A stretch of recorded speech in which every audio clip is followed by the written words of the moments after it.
Donc je le rappelle, professeur éminente en virologie, membre de l'Académie de médecine, spécialisée en l'occurrence dans la cellule de veille de la Covid-19. Quand vous entendez une personne qui dit c'est pas un vaccin, c'est un poison, c'est pas un vrai vaccin, enfin bon, on commence à connaître un peu les arguments. Comment vous réagissez? Difficilement, c'est-à-dire que je me dis on a du mal à expliquer des données scientifiques et moi je comprends bien qu'en absence de formation scientifique minimum, on n'y arrive pas, on n'arrive pas à comprendre. Je pense qu'il y a un peu de notre faute aussi. On a du mal à convaincre et à donner les informations d'une façon lisible, claire et voilà. Mais il y a un mélange quand même, hein. Les antivax, il y a quand même, il y a un engagement politique. C'est pas du tout la même chose que ceux qui ont des doutes, ceux qui ont peur de la piqûre. Il y a quand même un mouvement en ce moment de la primo-vaccination qui fait que la pression avec le pass sanitaire, ça va progressivement marcher. Et puis voilà, on est là pour continuer à essayer de convaincre. À expliquer. Oui, c'est vrai qu'il y a des nouveaux vaccinés maintenant, des gens qui commencent à faire cette première C'est ça. vaccination. C'est ça. Il y a, le chiffre est quand même assez, enfin, pas encore assez satisfaisant parce qu'il y a encore un certain nombre de millions Alors, de... on était à 6 millions il y a Voilà. quelques temps, on a un peu baissé, mais enfin, on On a reste... baissé, mais voilà. on n'a pas énormément baissé.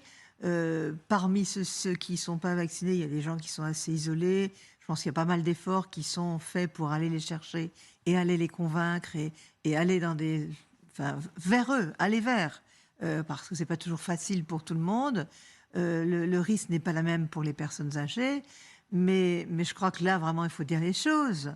En réanimation, le professeur Bertrand Guillet disait hier encore, 70% des gens qui sont dans son service sont des gens non vaccinés, des gens jeunes, c'est pas du tout des personnes âgées. Forcément, c'est des personnes jeunes qui vont sortir de là avec quand même des séquelles, enfin, des difficultés. Et c'est pas rien de passer en réanimation.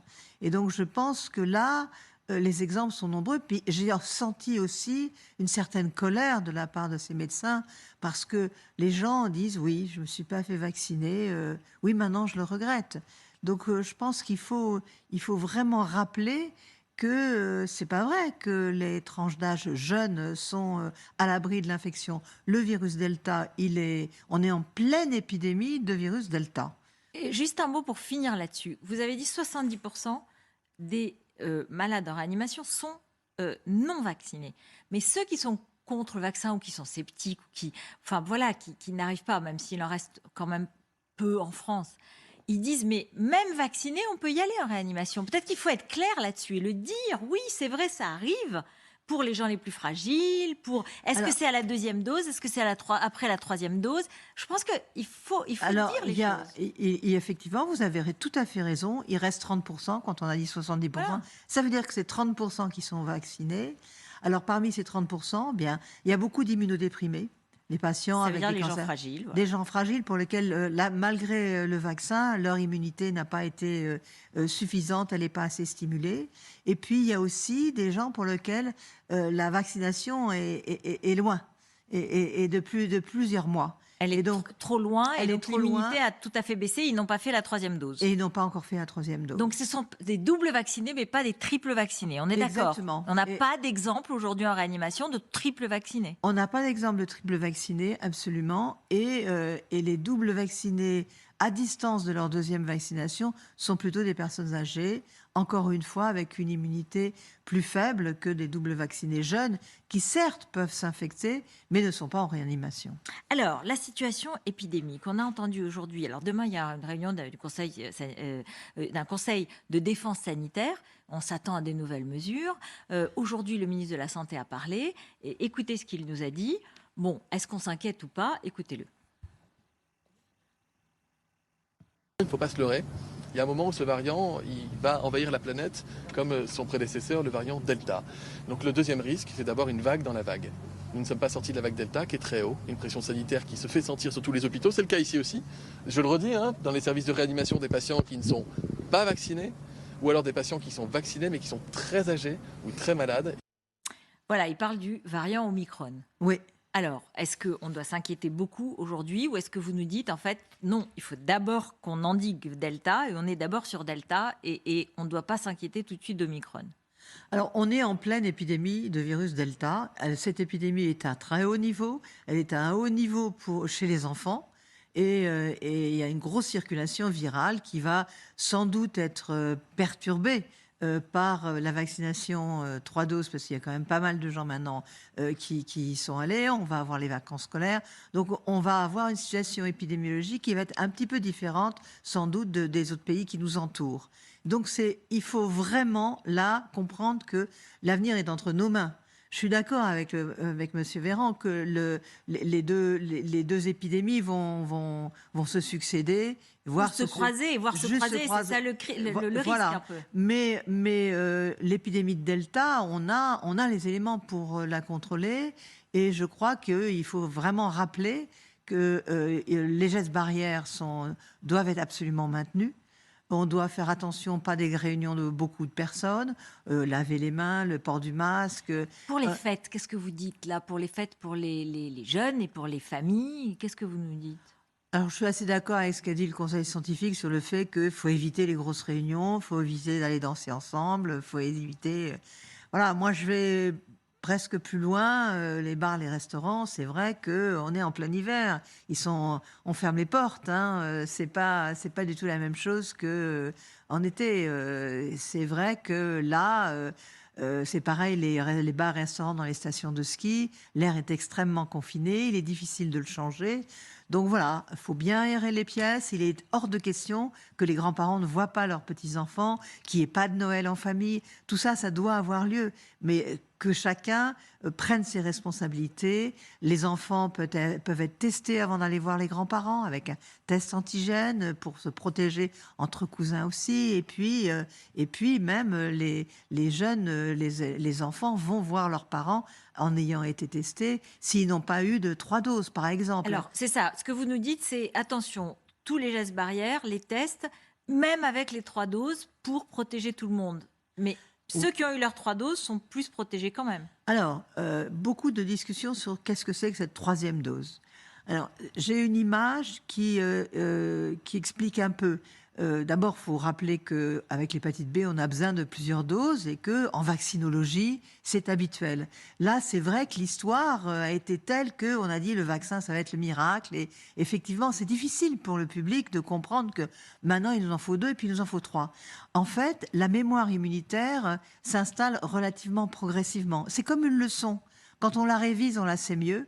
Et quand on la révise, c'est encore mieux. Eh bien, le boost de 3e dose, c'est vraiment une remontée de la réponse immunitaire, une restimulation importante de toutes les cellules mémoire qui vont se diviser, qui vont se multiplier. Et c'est pour ça qu'on va avoir vraiment une réponse immunitaire beaucoup plus forte avec la 3e dose qui est nécessaire. L'organisme va rencontrer ces éléments extérieurs, il va prendre une mémoire, une première leçon, une deuxième leçon, et la 3e leçon va être forte. Alors, est-ce que, on a entendu, et on va aller en Angleterre parce que le Omicron, il va y avoir demain des annonces, et on a commencé à les avoir, qui, pour tous ceux qui arrivent du Royaume-Uni, on va les isoler, on demande un test PCR de moins de 24 heures, parce qu'on a ce fameux variant Omicron qui peut inquiéter.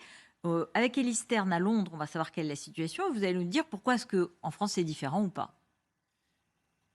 Le Royaume-Uni a enregistré aujourd'hui plus de 88 000 contaminations. C'est tout simplement un record, alors que la journée d'hier était également un record. Dans le pays, la situation épidémique était plutôt stable ces derniers mois avec le variant Delta, mais le variant Omicron provoque une forte hausse des cas.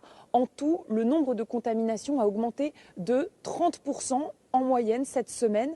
Alors malgré tout, Boris Johnson n'a pas mis en place de restrictions pour les fêtes de Noël. Il incite plutôt les Britanniques à recevoir une 3e dose de vaccin. L'augmentation du variant Omicron a pourtant inquiété les autorités françaises. Elles ont décidé de renforcer à partir de samedi leurs mesures aux frontières. Il faudra donc désormais, dans les 2 sens, plusieurs tests et un motif impérieux. Oubliez par exemple un séjour touristique à Londres ou un voyage d'affaires. Ça, ce ne sera plus possible. En revanche, pour les Français et leurs conjoints britanniques, par exemple, il sera possible de revenir en France pour passer les fêtes. Merci Alice Stern, donc depuis Londres. Quelle est la différence? Est-ce que nous, on doit s'inquiéter de la même façon? Parce qu'il y a des projections en Angleterre de 300 000 cas, de 200 000 cas de Omicron. Oui, encore une fois, on est en décalage, hein. On est en vrai décalage et je trouve plutôt intéressant qu'on fasse attention à ce qui rentre d'Angleterre parce que tout vient de Londres et que le gros foyer Omicron, il est à Londres, hein. Il est dans la région du sud-est de l'Angleterre. Il y a beaucoup, beaucoup moins de cas dans le nord de l'Angleterre. Donc, il faut voir que voilà, les échanges se font avec Londres. Alors, on a intérêt à empêcher le virus de rentrer, mais il est déjà là. Bien sûr. Hein, il est déjà là, il y a quelques cas. Il faut les surveiller, il faut séquencer, il faut recommencer avec un réseau de surveillance épidémiologique intensif et de nouveau être très attentif parce que pour le moment on dit qu'on n'a pas beaucoup de cas, mais on n'a pas autant séquencé que les Anglais et on sait que surtout ce virus va extrêmement vite. Donc il est très contagieux. Mais ce qu'on sait de l'Afrique du Sud et du Danemark, qui l'ont eu depuis plus de temps, c'est peut-être qu'il est moins virulent ou pas? Alors c'est un virus assez différent, hein, des précédents. C'est-à-dire sur les arbres phylogénétiques, il a une branche un petit peu nouvelle. Et donc c'est un variant dont on connaît même pas bien l'origine. On comprend pas bien comment quelque chose aussi différent est soudainement apparu, même s'il appartient vraiment dans le groupe des coronavirus. Et donc cette spicule, cette enzyme, enfin cette protéine qui est à la surface du virus, qui fait que ça a contact avec la cellule, eh bien, elle a vraiment un gros changement. Et effectivement, l'infection se fait plus rapidement, mieux, ça se réplique bien dans l'organisme. Sur l'infection et la maladie et les maladies, les différentes formes, on n'a pas toutes les données. Je crois que vraiment, on ne peut pas savoir, on ne peut pas transposer ce qu'on a vu en Afrique du Sud. C'est pas les mêmes conditions vaccinales, c'est pas les mêmes tranches d'âge, ils sont pas suivis de la même façon. Donc je pense que là, on n'a pas toutes les données. On va avoir vite les données du Danemark aussi. En Angleterre, ils ont pas encore communiqué qui s'infectait avec combien de doses de vaccin, etc. Donc, vous voyez, on a encore... on Parce que apprend la tous les question, jours. c'est est-ce que la 3e dose va être suffisamment efficace contre le Omicron? Ah, On pour sait moi, qu'elle c'est- l'est pour le Delta. Pour contre moi, le c'est Delta. évident. Pour moi, c'est évident. Elle est vraiment efficace contre Delta. Il n'y a absolument aucune hésitation à avoir. On n'a pas de forme grave avec une 3e dose. Vraiment, on a une petite diminution d'immunité qui fait que c'est pas aussi efficace que sur le variant initial, mais c'est quand même assez efficace. On peut attraper, effectivement, mais beaucoup moins qu'avec 2 doses. Et puis, sur le variant Omicron, il y a une petite diminution aussi de l'efficacité vaccinale, mais clairement, elle est très supérieure. L'efficacité vaccinale est très supérieure avec 3 doses qu'avec 2 doses. Donc on a vraiment tout intérêt, et pour l'épidémie actuelle de virus Delta, à avoir une 3e dose pour protéger ses vacances, pour protéger son environnement, etc. Et puis pour se protéger de Omicron. Donc je pense qu'on est un peu décalé par rapport aux Anglais, et qu'en accélérant notre 3e dose sur l'ensemble de la population, on a un risque d'avoir un décalage. On a fait déjà 16 millions de 3e doses, qui est plutôt Ce qui est pas mal. qui est pas mal. Ce qui est pas mal. Donc on va avoir un décalage. Omicron va arriver comme est arrivé alpha, bêta, effectivement. Mais il va arriver dans des conditions différentes, puisqu'on aura une grande partie de la population immunisée. Et donc cette immunité collective dont on a beaucoup parlé au début, eh bien on la renforce énormément avec la 3e dose. Alors les enfants, c'était un des sujets qui vous intéresse particulièrement, et vous avez publié avec l'Académie de médecine une note sur les enfants, parce que il y a beaucoup de discussions. C'est ouvert maintenant, la vaccination aux enfants fragiles notamment. Oui, ça, on a communiqué assez rapidement sur le fait que les enfants fragiles et leur environnement, y compris les frères et sœurs de ces enfants, y compris les enfants qui sont en contact de personnes fragiles. Ils ne sont pas fragiles eux-mêmes, mais il faut qu'ils protègent leur maman si elle a un cancer, etc. Donc ça, c'est ouvert. Ça fait une population quand même assez importante. Ça, c'est ouvert. On écoute le président Macron hier, il s'est exprimé là-dessus. Je crois qu'entre 5 et 11 ans, on a donné toute la transparence. Les autorités sanitaires ont expliqué que c'était bon, ça l'a protégé. On voit que c'est un virus qui tourne beaucoup chez les enfants. Et donc, je pense que c'est souhaitable. Après, c'est le choix des parents. Nous n'avons pas aujourd'hui mis d'obligation, et je pense qu'il faut informer les parents. On sait que les enfants ont le virus, on sait qu'il tourne très vite chez les enfants, on sait qu'ils ont rarement des formes graves, même si ces dernières semaines, on a eu plusieurs dizaines de cas, malheureusement, d'enfants, parfois jeunes, qui sont à l'hôpital avec des formes graves. Alors ça, c'est peut-être quelque chose que les Français ne savent pas très bien. Il y a des cas graves d'enfants. Il y a des cas graves d'enfants, et il y a des cas graves hospitalisés en réanimation. Donc il faut quand même se dire que c'est pas sans risque. Il y a des risques de myocardite avec l'infection. Il y a beaucoup le risque de myocardite avec le vaccin est infiniment moindre. Et puis, effectivement, la circulation du virus est très importante en ce moment chez les enfants. Hein. Vous m'avez Donc, donné un chiffre. Oui, avec le taux d'incidence est à 900 pour 100 000 habitants, c'est beaucoup. C'est la tranche d'âge dans laquelle le virus circule le plus en ce moment, avec tout ce que ça implique, de manquer l'école, de fermer des classes, les parents qui ne peuvent pas aller travailler, etc. Plus le risque de forme quand même pas si nulle chez les enfants.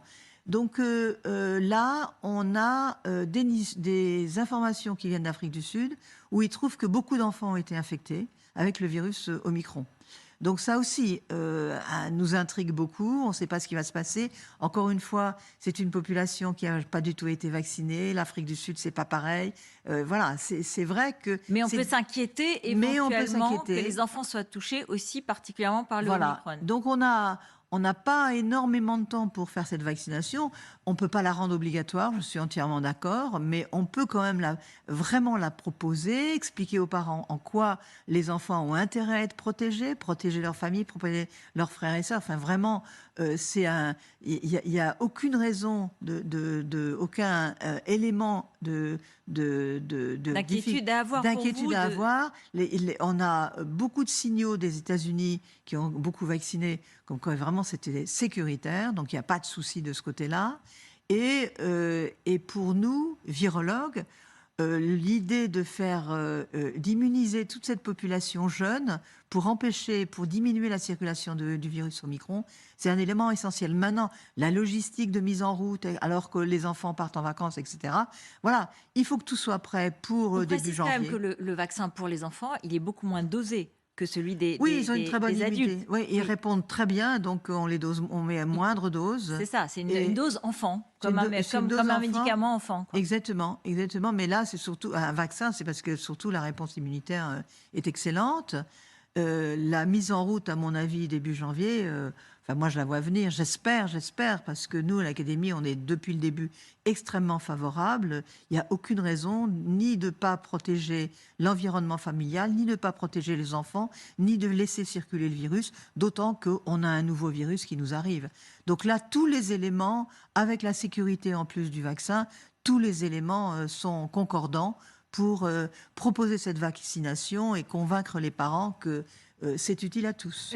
On n'en parle pas beaucoup, mais les moins de 5 ans, entre 0 et 5 ans, est-ce qu'il y a des questions? Comment on fait les tests? Est-ce qu'il y a des... Les moins de 5 ans, pour le coup, il n'y a pas beaucoup de résultats. Donc c'est effectivement la difficulté. Les tests, alors moi je suis très favorable en tant que grand-mère à ce que les enfants fassent le maximum de tests dès que les parents ont un doute. Un résultat négatif, je dis à mes enfants, c'est bien. Ça rassure tout le monde. Quand on va faire une réunion des cousins, par exemple, c'est pas une réunion importante, mais tout le monde négatif, tout le monde sera rassuré. Donc, tester. Alors, quand un enfant est infecté, là, il faut faire attention. Il faut tester toute la famille comme cas contact. Il faut isoler toute la famille.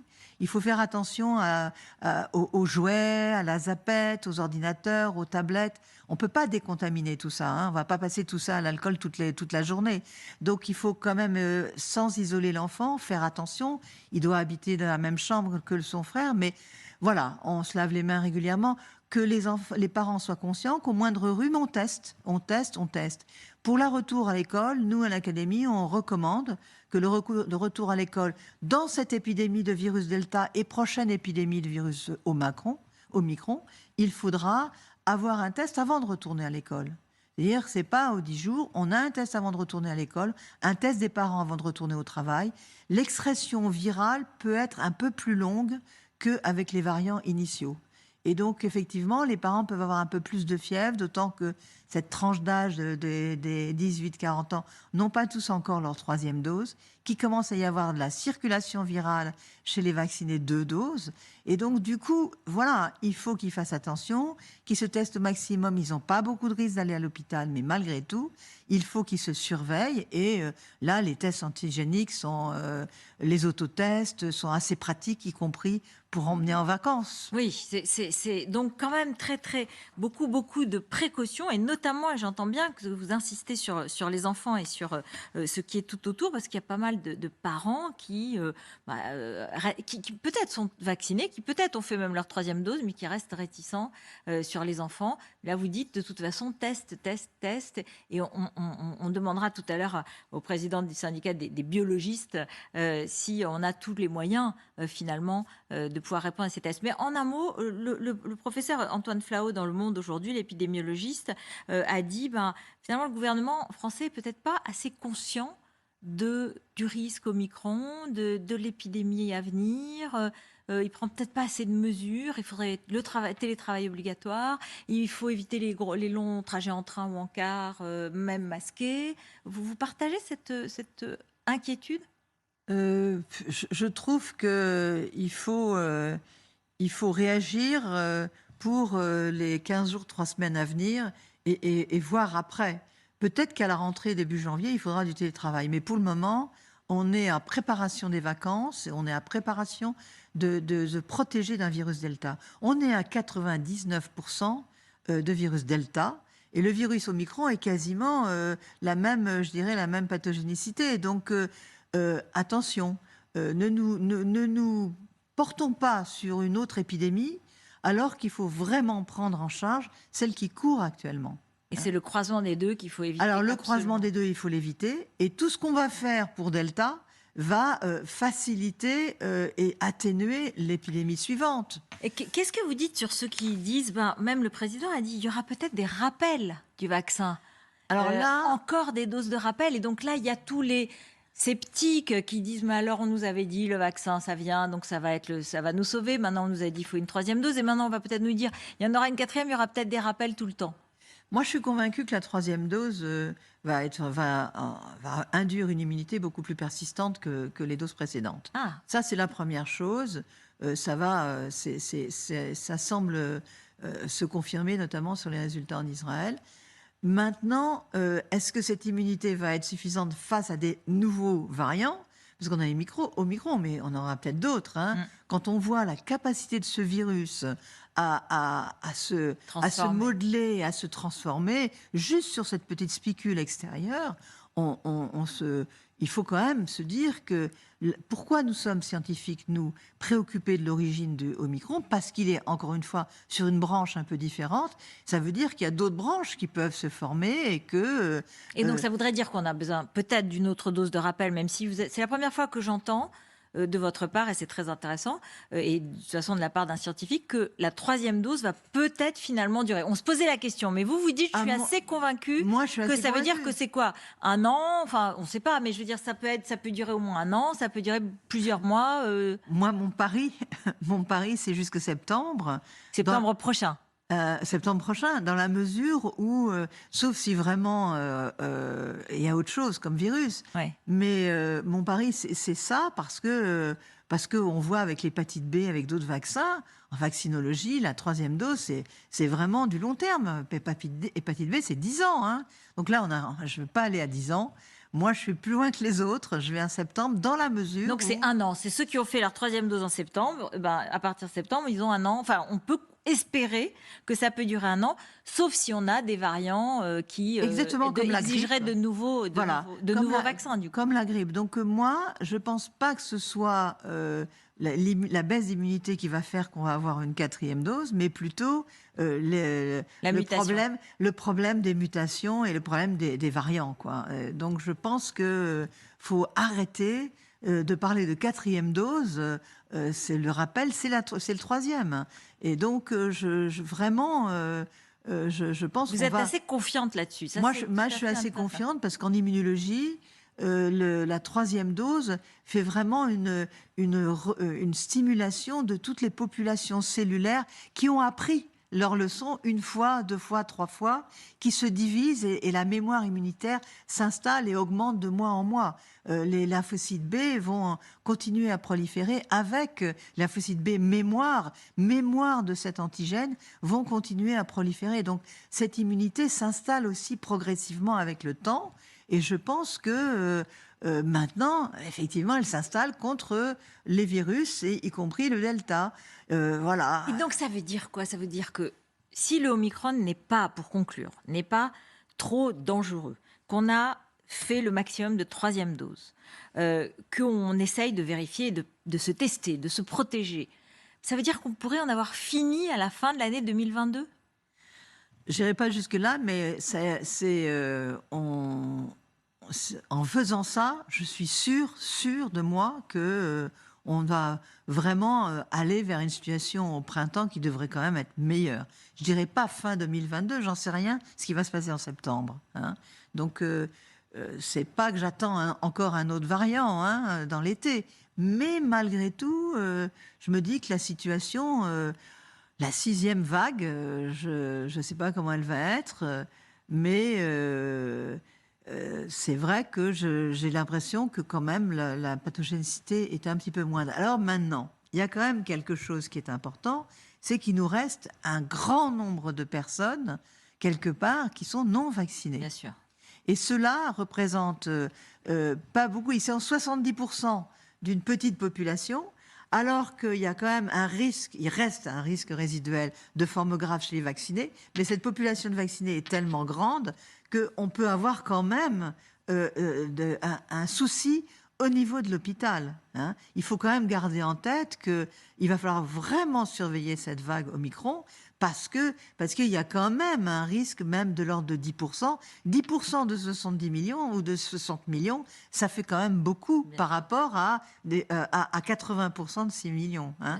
Donc vous voyez, cette proportionnalité est assez importante. Il faut arrêter de parler de pourcentage quand on ne parle pas du dénominateur et que c'est vrai que là, ce qui nous préoccupe, nous, virologues, c'est ce dénominateur de personnes 3 doses face au risque.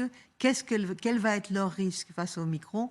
Au printemps, on pourra ouvrir les fenêtres, on sera, voilà. Ça Je ira pense qu'on devrait, en faisant attention, voilà, mon message, c'est on est en épidémie Delta, faisons très attention pour les prochains jours, pour se protéger de nos vacances et de nos réunions familiales. Merci infiniment. Merci parce que, bon, voilà, je trouve qu'il y a de l'optimisme, qu'il y a une forme de... On contrôle, on fait attention, mais on avance. Et on avance, et même si on a Omicron, pas de panique, on peut endiguer, on peut gérer.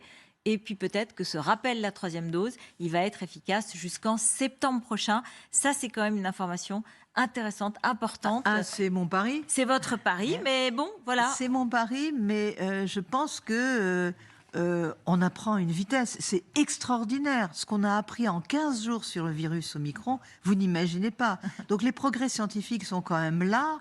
Et je crois enfin, c'est étonnant pour nous, scientifiques, à quelle vitesse on acquiert les informations, à quelle vitesse les informations diffusent. Les pays ont une organisation internationale assez extraordinaire avec justement cette base des virus qu'on collecte dans le monde entier, qu'on surveille le Omicron partout dans le monde, et on surveille la clinique, on surveille la vaccination. Tout ça fait que quand même... l'épidémie a induit une réactivité internationale assez intéressante. Merci infiniment. Merci d'être venu sur notre plateau, professeur C'est moi qui vous Bozio. remercie.